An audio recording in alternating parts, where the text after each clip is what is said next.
ഇനി നമുക്ക് അടുത്തൊരു ക്വസ്റ്റ്യൻ പേപ്പർ ഡിസ്കസ് ചെയ്യാം. അപ്പോൾ ഓരോ ക്വസ്റ്റ്യൻ പേപ്പറിലും ഓരോ ക്വസ്റ്റ്യൻസ് നമ്മൾ ഡിസ്കസ് ചെയ്യുമ്പോഴും അതിൻ്റെ കണക്റ്റഡ് ഫാക്ട്സുകളും നമ്മൾ പറഞ്ഞു പോകുന്നുണ്ട്.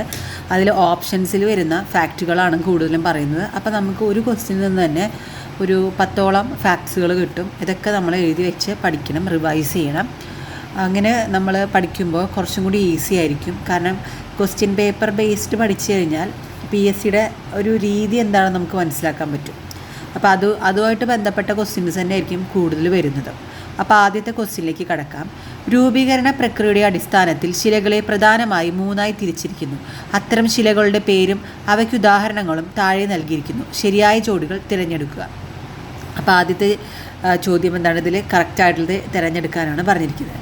അപ്പോൾ ഇതിൽ കറക്റ്റായത് ആഗ്നേയ ശിലകൾ എന്ന് പറയുന്നത് ബസാൾട്ട് ഉദാഹരണമാണ്. അതുപോലെ കായാന്തരിത ശിലകൾക്ക് ഉദാഹരണമാണ് മാർബിൾ എന്ന് പറയുന്നത്.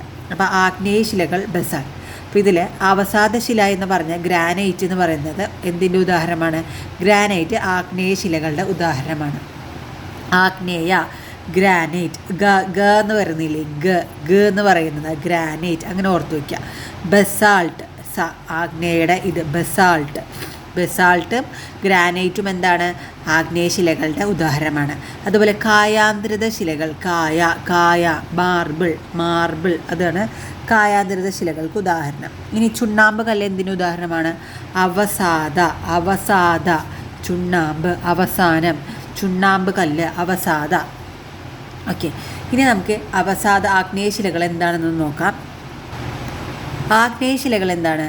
ഭൂവൽക്കത്തിലെ വിടവുകളിലൂടെ ഉയരുന്ന ഉരുകിയ ശിലാദ്രവം ഭൗമോപരിതലത്തിൽ വെച്ചോ ഭൂവൽക്കത്തിനുള്ളിൽ വെച്ചോ തണുത്തുറഞ്ഞ് രൂപപ്പെടുന്ന ശിലകളാണ് ആഗ്നേയശിലകൾ എന്ന് പറയുന്നത്. അതിൻ്റെ ഉദാഹരണം ഗ്രാനൈറ്റും ബസാൾട്ടും. അപ്പോൾ എന്താണ്?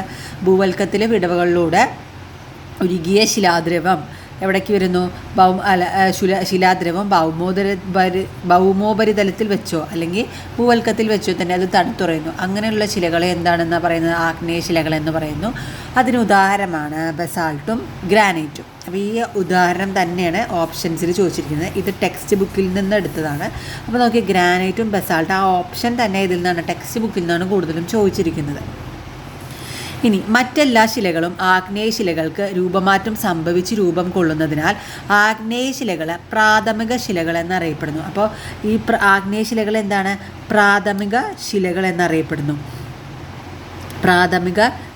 എന്നറിയപ്പെടുന്നു. കണ്ടോ?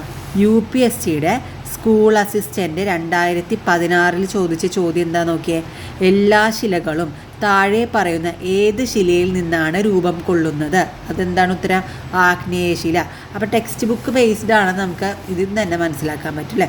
അപ്പോൾ ആഗ്നേയ ശിലകൾ, ഗ്രാനൈറ്റ്, അതുപോലെ അപ്പോൾ എല്ലാ ശിലകളും താഴെ പറയുന്ന ഏത് ശിലകളിൽ നിന്ന് രൂപം കൊണ്ടതാണ്? ആഗ്നേയ ശിലകളാണ്. ഇനി നമുക്ക് LD ക്ലർക്കിന് 2007 ചോദിച്ചൊരു ചോദ്യമാണ്. ശിലകളുടെ മാതാവ് എന്നറിയപ്പെടുന്ന ശില ഏതാണ്? ശിലകളുടെ മാതാവ് എന്നറിയപ്പെടുന്നതും ഏത് ശില തന്നെയാണ്? ആഗ്നേയ ശിലകൾ തന്നെയാണ്. ശിലകളുടെ മാതാവ് എന്നറിയപ്പെടുന്നത് ആഗ്നേയ ശിലകൾ തന്നെയാണ്. ഓക്കെ, ഇനി ശിലകളുടെ മാതാവ് എന്നറിയപ്പെടുന്ന LD ക്ലർക്ക് 2007 ചോദിച്ചിട്ടുണ്ട്. അതിൽ ഫീമെയിൽ വാർഡൻ്റെ ചോദ്യത്തിലും എന്താണ്? ആഗ്നേയ ശിലകളുടെ മാതാവ് എന്ന് ചോദ്യം ചോദിച്ചിട്ടുണ്ട്. ഇനി മാർബിൾ ഏതുതരം ശിലയ്ക്ക് ഉദാഹരണമാണ്? അപ്പം മാർബിള് കായാന്തരിത ശില. 12ാം തല പ്രാഥമിക പരീക്ഷയ്ക്ക് ചോദിച്ചൊരു ചോദ്യമാണ്. മാർബിൾ ഏതുതരം ശിലയ്ക്ക് ഉദാഹരണമാണ്? അപ്പോൾ ഓപ്ഷൻസ് എന്താണ്? ഇതിൽ നിന്ന് തന്നെയാണ് അവർ ഓപ്ഷൻസ് ഉണ്ടാക്കുന്നത്. അതൊരു മാച്ച് ദ ഫോളോയിങ് അല്ല ഇത്, എന്നാലും ഇതിലേതാണ് ഉത്തരം ശരിയെന്ന് ചോദിച്ചത്. അപ്പം നമുക്കിതെല്ലാം അറിഞ്ഞിരിക്കണം. അപ്പോൾ ആഗ്നേയ ശിലകളിൽ നിന്നാണ് മറ്റുള്ള ശിലകളെല്ലാം വന്നത്. അതുപോലെ ബസാൾട്ടും ഗ്രാനൈറ്റും ഉദാഹരണമാണ്. കായാന്തരിത ശിലയ്ക്കൊരു ഉദാഹരണമാണ് എന്താണ് ഉദാഹരണം എന്ന് പറയുന്നത്? മാർബിളാണ്. അവസാദ ശിലയ്ക്ക് ഉദാഹരണം എന്താണ്? അവസാദ ശിലകളാണ് ചുണ്ണാമ്പ് കല്ല്. ഇനി നമുക്ക് എന്താണ് വേറെ ആഗ്നേയ ശിലകളിൽ കുറച്ചും കൂടി പറയാനുണ്ട്. നോക്കിയേ, ശിലകളുടെ മാതാവ് എന്നറിയപ്പെടുന്നു. ഫോസിലുകൾ കാണപ്പെടാത്ത ശില, ഫോസിലുകളില്ലാത്ത ശില ഏതാണ്? ആഗ്നേയ ശിലകളാണ്.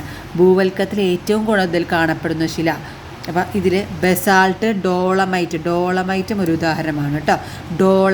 Basalt, dolomite, granite.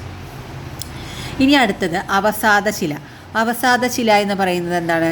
കാറ്റ്, ഒഴുക്കുവെള്ളം, ഹിമാനികൾ, തിരമാലകൾ എന്നിവയുടെ പ്രവർത്തന ഫലമായി രൂപം കൊള്ളുന്ന ശിലകളെയാണ് അവസാദ ശിലകൾ എന്ന് പറയുന്നത്. ഫോസിലുകൾ കാണപ്പെടുന്ന ശിലകൾ. ആഗ്നേയശിലകളിൽ എന്തില്ല? ഫോസിലുകൾ കാണപ്പെടില്ല.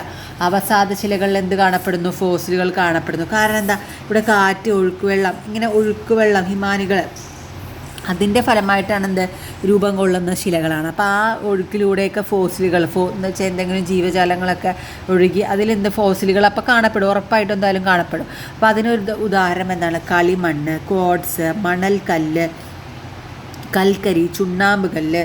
ഇതെല്ലാം ചുണ്ണാമ്പ് കല്ല്. ഇപ്പോൾ ഇതൊക്കെയാണ് കൂടുതൽ ചുണ്ണാമ്പ് കല്ല് ചോദിച്ചിട്ടുണ്ട്. പെട്രോളിയം, ജിപ്സം, കല്ലുപ്പ്. അപ്പോൾ അതുമായിട്ട് ചുണ്ണാമ്പുമായിട്ടുള്ള ബന്ധപ്പെട്ടതൊക്കെ ഏതിലുള്ളതാണ്? ഇപ്പോൾ ജിപ്സം അല്ലേ, അതൊക്കെ ക്വാർട്സ്, മണൽക്കല്ല്, ഇതെല്ലാം അവസാദ ശിലകൾ. അപ്പോൾ ആ ഉദാഹരണത്തിൽ തന്നെ നമുക്ക് അവസാദ ശിലകളാണെന്ന് അറിയപ്പെടുന്നത്. ഫോസിലുകൾ കാണപ്പെടുന്നത്. അപ്പോൾ ഫോസിലുകൾ കാണപ്പെടുന്നത് ശിലകൾ ഏതാണ്?